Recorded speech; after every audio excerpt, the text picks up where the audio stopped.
Welcome friends to Gravitas English. जैसे सपनों को नई उड़ान। पिछले वीडियो में मैंने कुछ 5 प्रश्न हल किए थे और उसी वो पैटर्न थे कुछ जिसको हमने देखा, और मैंने बोला तब भी था कि इसके लगभग मैं 30-60 या 100 प्रश्नों के इस तरह के मैं सॉल्यूशंस दूंगा। मतलब कि इस टाइप के जो एक सेंटेंस के टाइप में फ्रेम होंगे, उसके लगभग प्रयास करूंगा आपके मांग के अनुसार। अगर कुछ लोगों के कमेंट्स आए कि नहीं इस चीज़ को आगे बढ़ाइए, ठीक है, समझ में आती है चीज़ें, तो 10 से 15 या 20 में कर सकता हूँ, या 10 या 15 करके मैं इस सेक्शन को छोड़ के फिर दूसरे टाइप पे आऊँगा। बहुत लगभग 60-70 क्वेश्चन अगर आप इस तरह से बनाना सीख जाते हैं तो एक एश्योरिटी आ जाती है आपके अंदर कि आप 5 क्वेश्चन में 4 बना ले लगभग, या 10 में से 8-9 बना ले। प्रैक्टिस करोगे तो 10 में 10 भी बनेंगे, क्योंकि बाकी ही है, कुछ ज़्यादा तो है नहीं। तो इसके आगे हम लोग चलते हैं, शुरू करते हैं। When a chemical substance, the food poisoning occurred in the food preparation was mistaken for salt and used। अब देखो, बनाना तो एक अरेंजमेंट है सेंटेंस का, और जब सेंटेंस का अरेंजमेंट करना है तो कुछ चीजें समझ लो। कौन कौन सी चीज समझनी है? सेंटेंस स्टार्ट किससे हो सकता है? बेसिकली जो है सब्जेक्ट वर्ब ऑब्जेक्ट का सेक्शन चलता है। सब्जेक्ट वर्ब ऑब्जेक्ट के सेक्शन को अगर थोड़ा सा दिमाग से हटाएं तो आप adverb of time, adverb of place वगैरह को प्रीपोजिशन के साथ यूज करके आप लिख सकते हैं, या प्रीपोजिशनल फ्रेज आप यूज करके सेंटेंस को आगे बढ़ा सकते हैं, सेंटेंस शुरू कर सकते हैं। तो आप चाहें तो एक चीज मैं यहां बताना चाहता हूं कि आप चाहें तो इन द फूड प्रिपरेशन, ये वाला सेक्शन प्रीपोजिशन से स्टार्ट है ना, और यदि ये सेक्शन प्रीपोजिशन से स्टार्ट है तो आप चाहें तो इस सेक्शन से शुरुआत सेंटेंस का आप कर सकते हैं। उसके बाद आप सब्जेक्ट डालिए और फिर ऑब्जेक्ट वर्ब इस तरह से डालिए। अब देखो, सब्जेक्ट के लिए हमारे पास 2 चीजें उपलब्ध है। इसके बाद यदि चाहे तो in the food preparation the food poisoning occurred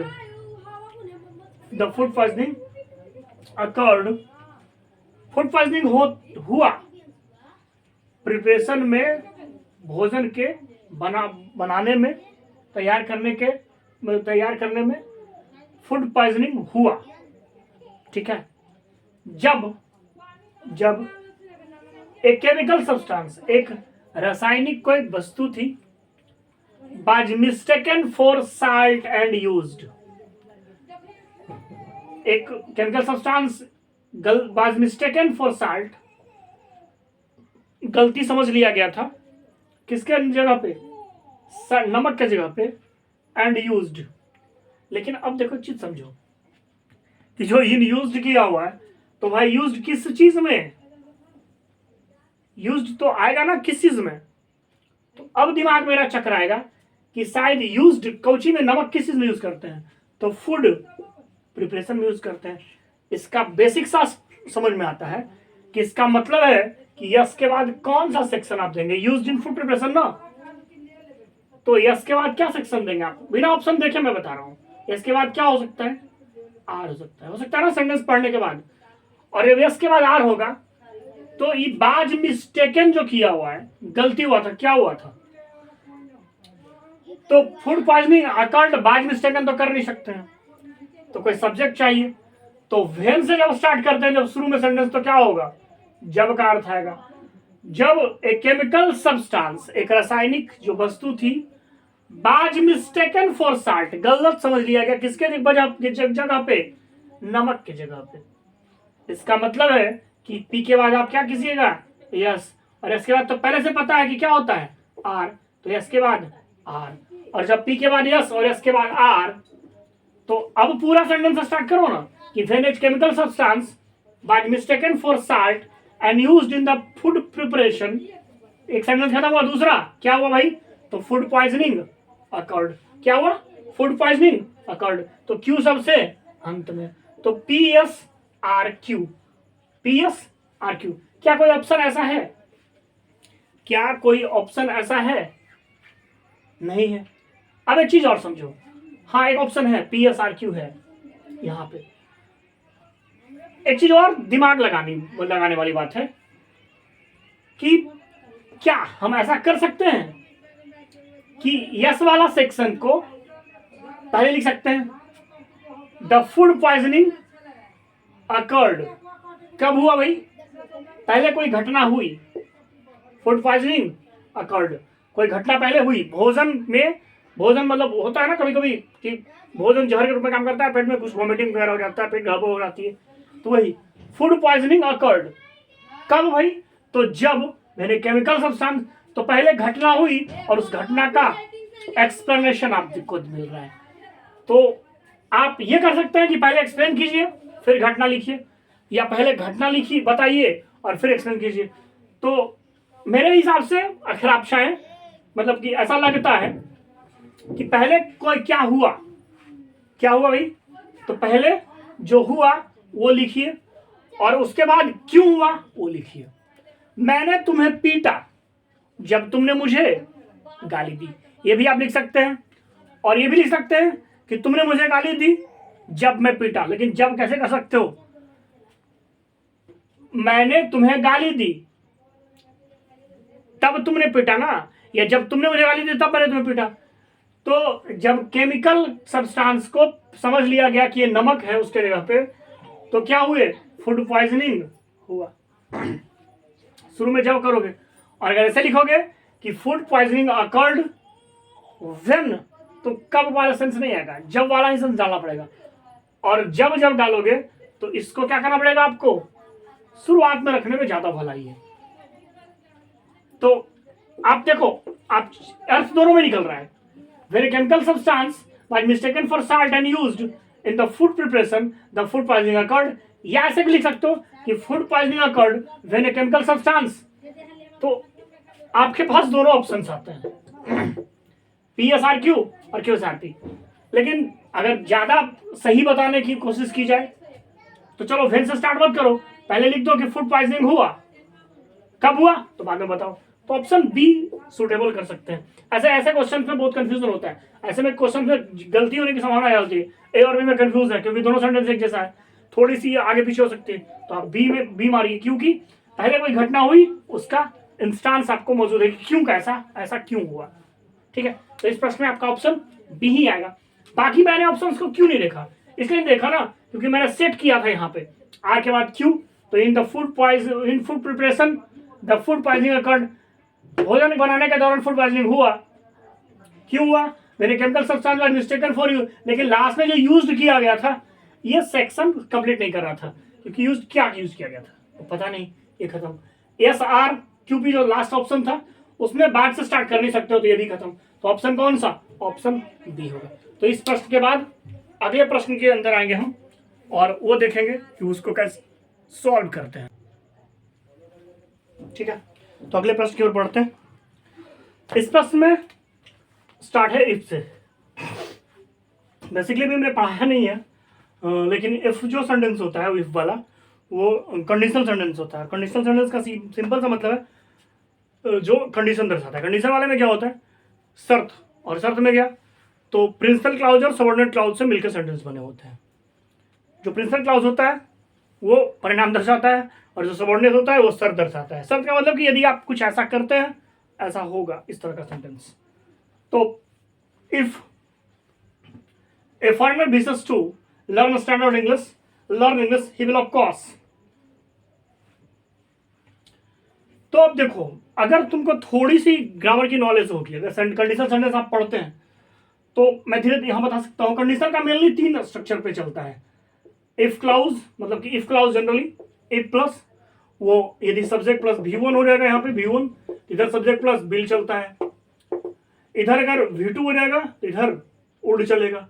यदि इधर हैड प्लस V3 चलता है तो इधर वुड हैव और plus would have been, would have plus V3 चलता है। Would have, could have, should have, would could might plus have plus V3 चलता है। ये वाला सेक्शन बेसिकली होता है। अभी मैं ऐसे पढ़ाऊंगा तो कहीं कहीं ये विल के स्थान पे कोई दूसरा मॉडल वर्ब भी यूज होता है, वो कंडीशनल में पढ़ाऊंगा। बेसिकली कंडीशनल में क्या होता है? इफ क्लाउज के बाद V1 बाद वाले में बिल। तो यहां तो दिख रहा है कि यहां पे बिल है, ये दिख रहा है ना, चलो बिल है। और जब बिल है इसका मतलब है ये कि इसके बाद जो आएगा वो V1 आएगा, ठीक है। उसके बाद क्या आएगा, V1 आएगा। और जब V1 आएगा तो V1 कहां कहां है, V1 यहां भी है, ठीक है, और V1 यहां भी है, दो जगह V1 है।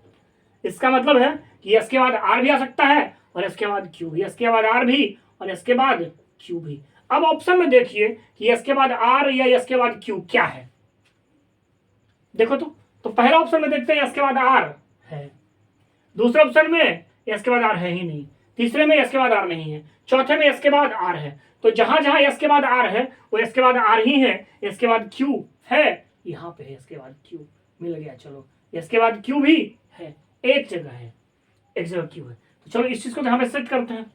अब देखो दूसरा चीज क्या होगा, जब इफ है सेंटेंस में शुरू में लिखा हुआ, तो इफ जब है तो इफ होने का मतलब क्या है, इफ होने का मतलब है कि यहां पे क्या करेंगे, इफ होने का मतलब है कि शुरुआत में कोई सब्जेक्ट आएगा और वो अपने साथ V1 लेके आएगा। तो देखो तो कहीं सब्जेक्ट और V1 है, दिख रहा है यहां पे कहीं, ये लर्न तो V1 नहीं है, ये तो ये V1 ही है लेकिन प्लूरल फॉर्म है ये, ठीक है, ये V1 है, ये V1 फॉर्म है। और यहाँ पे क्या ना चाहिए, इफ के बाद V1 या V5 फॉर्म आ सकता है। तो V1 तो है लेकिन देखो तो सब्जेक्ट के साथ है, सब्जेक्ट कहाँ है इसमें, सब्जेक्ट तो कोई अलग अलग ही नहीं रहा है, बिल हो रहा है और इसके साथ बिल आता नहीं है। तो इससे स्टार्ट तो करेंगे सेंटेंस नहीं, तो इस वाला सेक्शन खत्म हो गया, क्योंकि इफ के साथ जो सेंटेंस आता है वो बिल नहीं लेता है, वो V1 लेता है। V1 ले, V2 ले, वो पास्ट इंडेफिनिट, पास्ट परफेक्ट हो सकता है, ये sorry past indefinite, present indefinite और पास्ट परफेक्ट का स्ट्रक्चर हो सकता है कंडीशनल वाले में, subject plus if plus subject plus will, या sorry if plus subject plus V1, या तो V5, या तो if plus subject plus V2, या तो if plus subject plus head plus V3, ये सेक्शन आता है। तो if plus subject plus V1 तो यहाँ पे आ रहा है P वाला सेक्शन में, क्योंकि बाकी में तो कहीं है भी नहीं। इसका मतलब स्टार्टिंग किससे करेंगे, P से करेंगे। और रियली में जब एस खत्म होता है तो तीनों सेंटेंस में P से स्टार्ट है। अब आपको छोड़ने वाला नहीं है, क्यों नहीं छोड़ने वाला है, क्योंकि आपसे ज्यादा समझदार वो क्वेश्चन बनाने वाला है, आपको 3 ऑप्शन P का देगा। तो चलिए ये तो डिफरेंट हो गया कि ये हो गया इफ ए फॉरेनर विसेस टू। अब आप घूमिए, आप समझिए क्या समझना आपको है कि P के बाद क्या डाले भाई, P के बाद यहां भी वर्ब है और यहां भी वर्ब है। और ये बात पिछले वीडियो में बताया था कि जब एक मेन वर्ब आए तो दूसरा वर्ब क्या होता है, 2 + V1। अब चक्कर क्या है कि आपके पास Q भी है और R भी है। अब P के बाद Q है कि P के बाद R है, तो P के बाद Q एक ऑप्शन में है, P के बाद Q एक ऑप्शन में है ना, P के बाद एक ऑप्शन में Q है। अब बाकी P के 2 ऑप्शन में क्या है, PR है, PR है, PQ है। तो P के बाद Q, चलिए if a foreigner wishes to learn standard English, यदि वह चाहता है कोई विदेशी व्यक्ति सीखना, क्या सीखना, तो स्टैंडर्ड इंग्लिश सीखना चाहता है। यहां तक तो ठीक चलता है, लेकिन अगला सेंटेंस क्या होगा, तो फिर एस से स्टार्ट होना चाहिए, PQ। तो P के बाद क्या करोगे, सॉरी P के बाद क्या करोगे, Q करोगे, क्योंकि P के बाद 2 ऑप्शन है ना, PQ और PR। तो अगर P के बाद Q चलते हो 2 ऑप्शन में, एक ही ऑप्शन में, तो P के बाद Q करोगे, तो Q के बाद क्या होगा, यस करोगे। तो PQS है, ऑप्शन में PQS है, ऑप्शन में PQS हाँ है, PQS ऑप्शन में है, PQS है, PQS ऑप्शन में है। जब PQS ऑप्शन में है तो if a foreigner wishes to learn standard English, अगर कोई चाहता है फॉरेनर सीखना, क्या सीखना, स्टैंडर्ड इंग्लिश सीखना चाहता है, तो क्या करेगा, ही विल ऑफ कोर्स, वह बेशक क्या सीखेगा, वह इंग्लिश सीख लेगा। तो इसके बाद R ऑप्शन देता है, तो PQSR, PQSR, PQSR तो चल सकता है, PQSR। तो PQSR अगर आ रहा है तो एक चीज और ध्यान रखना है कि अगर ये ऑप्शन मानते हैं कि सही है, चलो ठीक है, तो ये सब ऑप्शन सही हो गया। तो बाकी जो 2 ऑप्शन हैं PRQS और PRSQ, तो ये दोनों को देखते हैं। PR तो आएगा, चलो PR मानते हैं, PR भी आ सकता है क्योंकि वर्ब यहाँ पे है। If a foreigner wishes to learn English, यदि कोई विदेशी चाहता है अंग्रेजी सीखना, ठीक है, तो फिर क्या करेंगे, फिर तो यस देना पड़ेगा, PRS देना पड़ेगा, तब ना ही भी लाएगा। तो PRS यहाँ है, हाँ यहाँ है, इसका मतलब ऑप्शन बी नहीं आएगा, ऑप्शन बी भी खत्म हो गया। तो बचा कौन, पी आर एस क्यू या पी आर क्यू एस। अब पी आर क्यू एस और पी आर एस क्यू में अब कंफ्यूजन होगा। अब कंफ्यूजन किस लिए होगा, क्योंकि यहाँ पे पी के बाद क्यू है और यहाँ पे पी के बाद आर है, और बाद का सेक्शन जो एस के बाद क्यू है, तो एस के बाद Q, he will of course learn English. यदि एक विदेशी व्यक्ति चाहता है स्टैंडर्ड इंग्लिश सीखना, तो वह बेशक सीख जाएगा इंग्लिश। अगर आप स्टैंडर्ड इंग्लिश सीखना चाहते हैं ना, तो इंग्लिश पक्का सीख जाइएगा। अगर इंग्लिश सीखना चाहते हैं तो स्टैंडर्ड इंग्लिश नहीं सीख पाइएगा। क्यों, क्योंकि स्टैंडर्ड सीखने के लिए पहले बेसिक तो जाना पड़ेगा ना। तो इसका सिंपल सा मतलब है कि यहां पे आंसर जो देगा वो ऑप्शन ए वाला देना चाहिए, PQSR। If a foreigner wishes to learn standard English, he will of course learn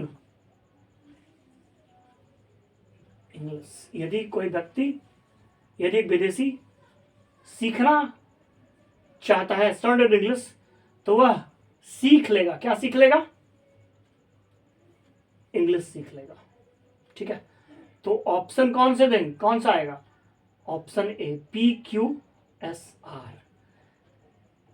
कहीं कहीं ये चीज भी आंसर में देता है PRSQ, क्योंकि आप चाहे तो चीजों को उलट पुलट सकते हैं। If a foreigner wishes to learn English, he will of course learn standard English.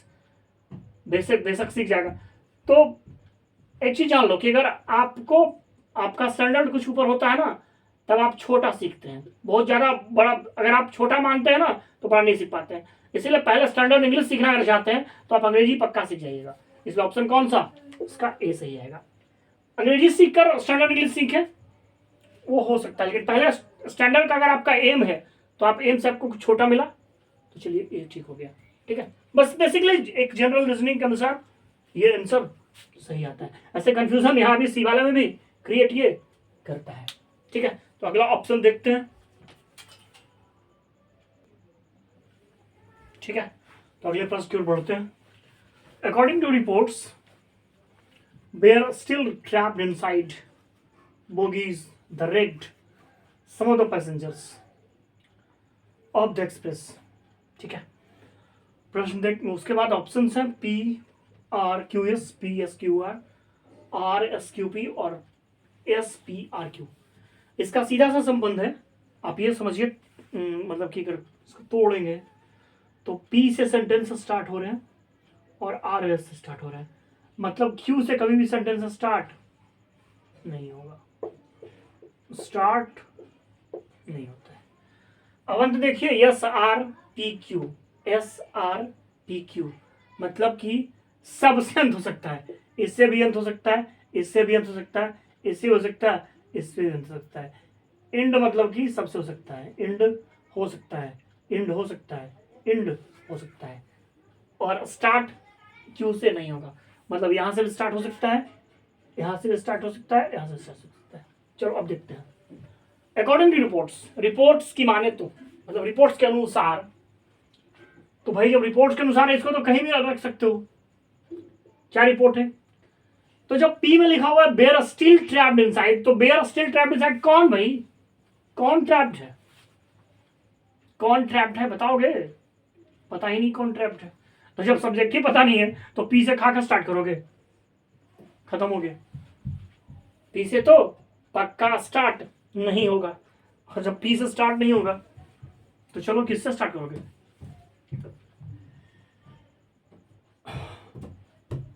नहीं पता किससे स्टार्ट करेंगे, लेकिन पक्का पी से स्टार्ट नहीं होने वाला है।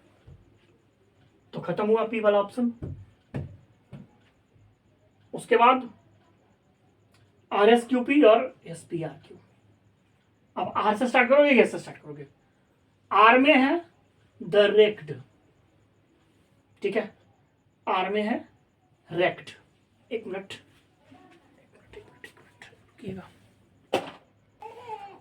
ठीक है, एक मिनट शुरू करते हैं। मैंने कहाँ छोड़ा था, मैं यहाँ बता रहा था कि पी से स्टार्ट नहीं कर सकते हैं। आर और एस आया, पहला ऑप्शन आर है, और आर के साथ यदि हम जाते हैं तो द रेक्ड, आर के साथ रेक्ट करें तो आर के साथ क्या होगा, चलो मानते हैं आर के साथ स्टार्ट करते हैं, तो रेक्ड होता है, द रेक्ड तो कर सकते हैं, लेकिन द रेक्ड के बाद क्या करोगे भाई, द प्लस ये नाउन दे दिया है।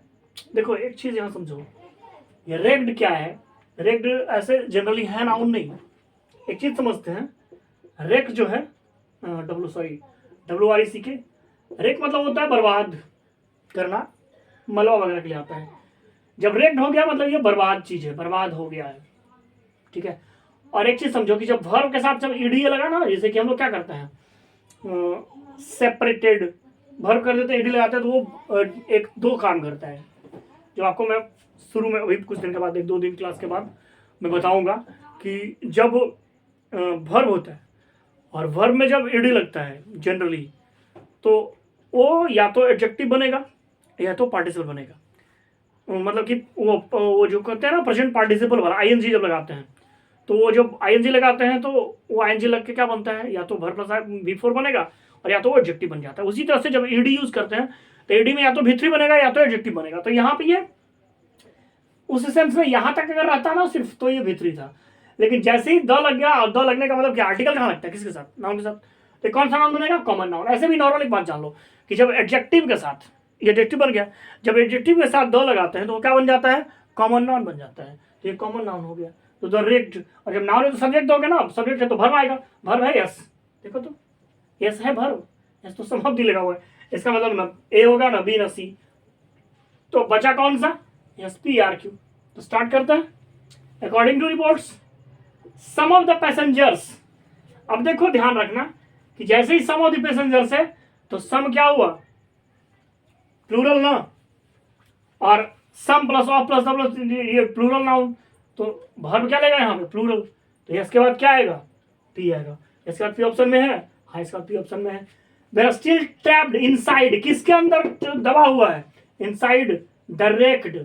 और कौन सा रेक्ड, तो अब देखो, अब वो जो मैं बता रहा था वो नाउन वाला नहीं, अभी एडजेक्टिव ही है। यहां तक हम बोल रहे थे कि यहाँ क्या है कि द प्लस जब एडजेक्टिव होगा तो ये कॉमन नाउन होगा, लेकिन अब हम अपना स्टेटमेंट बदलेंगे। क्यों बदलेंगे, क्योंकि हमको क्या मिला है, आर के बाद क्यू मिला है, और जब आर के बाद क्यू मिला है इसका मतलब है कि द रेक्ड और बोगीज है। तो रेक्ड हुआ ना एडजेक्टिव, तो एडजेक्टिव और कौन सा, तो मलबे में दबा हुआ बोगी जो है, तो क्या होगा, the wrecked bogies of the express. किसका बोगी, एक्सप्रेस का बोगी। इसका मतलब ऑप्शन कौन सा, SPRQ। समझिए कि अभी मैंने बोल रखा था ना एडजेक्टिव, और सच में एडजेक्टिव बनाइए, एडजेक्टिव बना ना, चलो ठीक है। तो समझ में आ गया कि बनेगा क्या, according to reports some of the passengers they are still trapped inside the wrecked bogies of the express. ठीक है, तो ऑप्शन डी आएंगे। अगले प्रश्न की ओर बढ़ते हैं, ठीक है, जरा उसको भी सॉल्व करेंगे। ठीक है, तो ये भी प्रश्न देखते हैं, शुरू करते हैं बनाना। Only to make himself by shouting at the top of his voice was able heard। Sentence P से स्टार्ट हो रहे हैं और क्यू से स्टार्ट हो रहे हैं, मतलब दो ऑप्शन है जहां से सेंटेंस स्टार्ट हो सकता है, पी और क्यू। तो पी और क्यू इसका मतलब ये दोनों से स्टार्ट होगा, ये दोनों स्टार्ट नहीं होगा, काटिए इसको।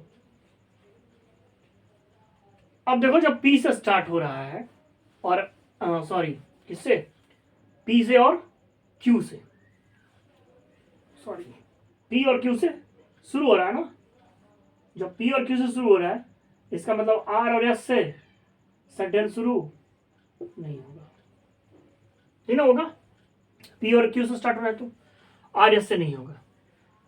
तो स्टार्ट करेंगे पी से या तो क्यू से, चलो ये तो मान रहे हैं।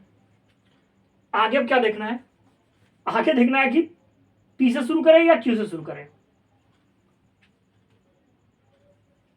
पी से शुरू करते हैं पहले, तो देखते हैं only to make himself,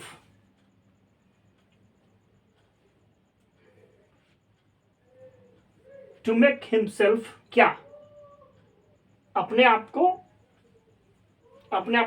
make, to make himself क्या। देखो ये मेक वाला सेक्शन ऐसा है ना, जब हम पढ़ते से कि हम बोलते हैं ना, उसने मुझे हंसाया, ही मेड मी लाफ, उसने मुझे रुलाया, ही मेड मी बीप। तो मेड के बाद जो वर्ब होता है वो भी होना आता है, अब यहां पे क्या कर रहा है, टू मेक हिमसेल्फ, यहां पे क्या किया उसने, अगर आप चाहें तो पी वाले ऑप्शन में दोनों जगह एस दिया हुआ है, ध्यान से देखिए, पी के बाद दोनों जगह क्या दिया हुआ है, एस दिया है। मतलब उसने क्या किया, अपने आप को सुनाया, ऐसा महसूस करवा कि मैं सुन रहा हूं। तो only to make himself heard, सिर्फ अपने आप को सुनाया हुआ प्रतीत होने के लिए, to make himself heard, only to make himself heard, क्या कर सकते हैं, by shouting at the top of his voice was he able. अब यहां पे चक्कर क्या है, मैं जहां तक मेरा थोड़ा सा छोटा दिमाग काम करता है, क्या काम करता है कि was he able to do something, हो सकता है कि नहीं, was he able to make himself heard, कर सकते हैं, कर सकते हैं, क्योंकि अगर इसको, ठीक है कर सकते हैं, इसको लिख के देखते हैं, was he able to make himself heard, तो आर पी और एस ये चीज अलग रखते हैं, आर पी एस इसको छोड़ते हैं, इसको एक जगह रख लेते हैं कि ये हम कहीं बाद में यूज करेंगे। अब देखो पी एस ठीक है, अब आर वाले सेक्शन में आओ कि only to make himself heard, अब क्यों आएगा, क्या आएगा, by shouting at the top of voice was he able, क्या भाई सेंटेंस तो कुछ बन ही नहीं रहा है, अर्थ तो कुछ लग ही नहीं रहा, खाली चिल्लाना है अपने वॉइस से टॉप पे, वाज ही एबल, क्या एबल, तो ये सेक्शन तो समझ में नहीं आ रहा है, अर्थ कुछ नहीं निकल रहा है। दूसरे में पी एस आर क्यू है, तो पी के बाद एस करता है, चलो ठीक है, to make himself heard, R क्या है, वाज ही एबल, तो अभी तुरंत मैंने बताया ना, वाज ही एबल तो क्या, बाई शाउटिंग, तो वाज ही एबल किस चीज में एबल, तो ये तो पता ही नहीं कि किस चीज में एबल है, इसका मतलब ये भी ऑप्शन नहीं, और किस चीज में एबल होने का मतलब है क्यूपीएस ही देना पड़ेगा, और क्यूपीएस कहां है, सॉरी क्यूपीएस है ना, क्यूपी, ये आर, सॉरी यहां पे आर लिखा हुआ है, क्यूपीएस लिखा हुआ है, तो देखते हैं अगर ऐसा होता है तो ठीक है, लेकिन यहां ऑप्शन है कहां, क्यू आर पी एस लिखा हुआ है, यहां क्यू पी आर एस लिखा हुआ है, दो ऑप्शन है। अब देखते हैं कि कौन कौन सा, ये सॉरी क्यू नहीं, ये तो आर है ना, ये आरपीएस लिखो, सॉरी ये तो आर था, आरपीएस था ना, आरपीएस आरपीएस, हाँ बाजिएबल टू, हाँ ठीक है, be able to make himself heard, RPS, ये तो था, हाँ सही है, आरपीएस था, तो आरपीएस कहां पे है देखो, तो आरपीएस किस ऑप्शन में, हाँ तो जो डी ऑप्शन में आरपीएस, तो चलो इसको डी, इसको छोड़ दे पहले, इसको तो होता है जो होना है होगा। अब क्यूपीआरएस है लिखा हुआ, तो only by shouting at the top of his voice, तो क्यू से स्टार्ट ही करेंगे, तो चलो केवल by shouting at his top of his voice, अपने आवाज के सबसे अपने आवाज के सबसे ऊपरी से चिल्लाना, एकदम सबसे जोर से चिल्लाना, बाजी एबल, क्या वो एबल होगा टू मेक हिमसेल्फ हर्ड, अपने आप को सुना पाने में, तो क्या करेंगे, क्यू फिर आर फिर पी और S, Q Q R P S, कौन सा ऑप्शन में है, ऑप्शन डी, तो ये ऑप्शन नहीं आएगा, तो ऑप्शन कौन सा सही होगा, डी वाला क्यू आर पी एस। थोड़ा सा पेचीदा था, घुमाया हुआ था, क्यों, क्योंकि सेंटेंस ओनली से स्टार्ट किया था, only by starting at the top of voice be able to heard, body able to make himself heard, क्या वो चिल्लाने के बाद वो सुना सकता है अपने आप को सुन सकता है, ऐसा कुछ प्रश्न था, तो ऑप्शन क्या आएगा, डी आएगा। तो कभी कभी इस तरह के प्रश्न भी आ जाते हैं। आगे देखता हूं अगला प्रश्न, ठीक है, अगले प्रश्न को देखते हैं। One has no right in law of a tenant's room to break open the lock and take it possession, तो एक व्यक्ति को, अभी देखो इसमें कोई पहले प्रश्न में क्या था ना कि हमारे पास शुरुआत के लिए एक सेक्शन था कि शुरू होगा अंत होगा, लेकिन यहाँ पे फिर फ्री है कि आप चाहें तो स्टार्ट कर सकते हैं, लेकिन एक चीज और यहाँ फायदा क्या है, 3 सेंटेंस पी से स्टार्ट हो रहा है, एक सेंटेंस एस से स्टार्ट हो रहा है ना, ध्यान से देखिए, 3 सेंटेंस पी से, एक सेंटेंस एस से स्टार्ट हो रहा है। तो पहले एस वाला देखते हैं, तो क्या एंड टेक इट पोजेशन, कौची इट्स पोजेशन, क्या इट क्या है, प्रोनाउन है, और इट्स क्या है, तो इट का, सॉरी हाँ इट प्रोनाउन है थर्ड पर्सन का, और थर्ड पर्सन का सिंगुलर नंबर में इट है, वस्तु के लिए आता है, और इट का पॉजेसिव एडजेक्टिव क्या होता है, इट्स होता है, तो क्या कोई नाउन है तब ना प्रोनाउन डालोगे, और नाउन तो दिख रहा है नहीं, समझ से स्टार्ट करोगे, नहीं करेंगे, चलो नहीं करेंगे तो नहीं करेंगे, तो डी खत्म हो गया। अब बचा पी, इसका मतलब सेंटेंस आराम में स्टार्ट यहीं से होगा। तो one has no right in law, एक व्यक्ति को कोई अधिकार नहीं है, कानूनी रूप से कोई अधिकार नहीं है, क्या, किस चीज का, किसी का अधिकार नहीं है। तो नाचने का, हंसने का, जाने का, खाने का, पीने का, तो कुछ करने का, तो पक्का क्या होगा। अब देखो पहला ऑप्शन में टू दिया हुआ है, has no right in law to, P Q और पी आर भी है। पी क्यू में क्या, क्यू में है ऑफ ए टेनेंट्स रूम, तो no right in law of a tenant's. तो देखो एक चीज ध्यान रखो, ऑफ लगा हुआ है, उसके बाद आर्टिकल है, नाउन है, अपॉस्ट्रोफी फिर रूम है, नाउन है, इसका मतलब उसके पहले भी कोई ना कोई नाउन होगा, क्योंकि ये उस तरह का कॉम्बिनेशन है कि noun, subject, noun plus of plus noun plus apostrophe plus noun, अधिकार दर्शा रहा है। इसका मतलब कि क्यू के पहले कोई नाउन आना चाहिए। और इन law of a tenant's room, ऐसा कोई तो है नहीं नियम कि लॉ टेनेंट के रूम का लॉ होगा, तो ऐसा तो सेक्शन बनता नहीं है। तो पी के बाद क्यू ऑप्शन आएगा नहीं, और जब पी के बाद क्यू नहीं आएगा तो पी के बाद आर आएगा, और पी के आर दो ऑप्शन है, तो पी के साथ आर। तो one has no right in law to break open the lock. अब किसका लॉक भाई, तो टेनेंट के रूम का लॉक, तो पी आर क्यू, और पी आर क्यू मतलब कौन सा ऑप्शन, बी वाला, room and take its permission. अब इट्स किस लिए, रूम के लिए आ गया, तो रूम का अधिकार ले सकता है, तो पी आर क्यू एस। अब देखो पी आर एस क्यों नहीं कर सकते हैं, पी के बाद one has no right in law to break open the lock, अब क्या करोगे, and take its permission, permission of tenant's room, take its permission, take its permission of a tenant's room, permission of a tenant's room, tenant's के room का अधिकार लेना। जब it's they ही दिया, और जब इट्स दे दिया तो डबल बार फिर रूम कैसे आएगा, क्योंकि इट्स किसके लिए आ रहा है, परमिशन रूम के लिए ना। तो ये दोबारा प्रोनाउन, जब नाउन यूज किया प्रोनाउन साथ साथ यूज एक साथ ऐसे नहीं कर सकते हैं।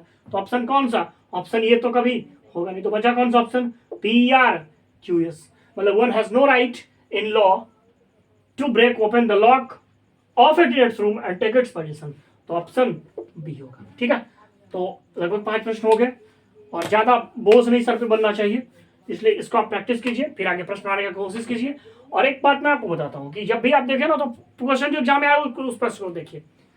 मैं कोचिंग में से प्रैक्टिस भी चलवाता हूँ, तो मैं जो बच्चा पहले दिन से आता है ना, थोड़ा इंटरमीडिएट जो पढ़ा हुआ रहता है, क्योंकि मैं उससे बच्चे को पहले टेस्ट लेता हूँ, और अगर वो पढ़ने लायक मेरे पास रहता है तो मैं पढ़ाता हूँ, तो बोल देता हूँ कि भाई तुमको इतना टाइम लगेगा, उसके बाद तुम यहाँ तक पहुँचोगे। तो जब टेस्ट लेता हूँ तो इस तरह के प्रश्न सब सामने आते हैं, तो वहाँ उसको डील करवाता हूँ, तुम अब बनाने का प्रयास करो, तुम देखो कि तुमसे बनता है या नहीं।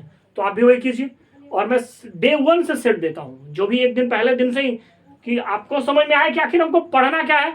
और उससे होता क्या है ना, मुझे फायदा होता है कि मैं जो पढ़ा रहा होता हूँ उससे सामने वाले को लगता है कि नहीं, जो मैं पढ़ रहा हूँ वो काम की चीज़ है, ये नहीं कि फालतू की 1 महीने में, 1 साल से 2 साल से मैं ग्रामर के इतने बड़े ढड्ढे कॉपी भर दिया 3-4, और पता लगा कि बच्चा सीखा कुछ नहीं, तो वो इम्पोर्टेंट नहीं होता है। ठीक है, तो कल मिलते हैं फिर।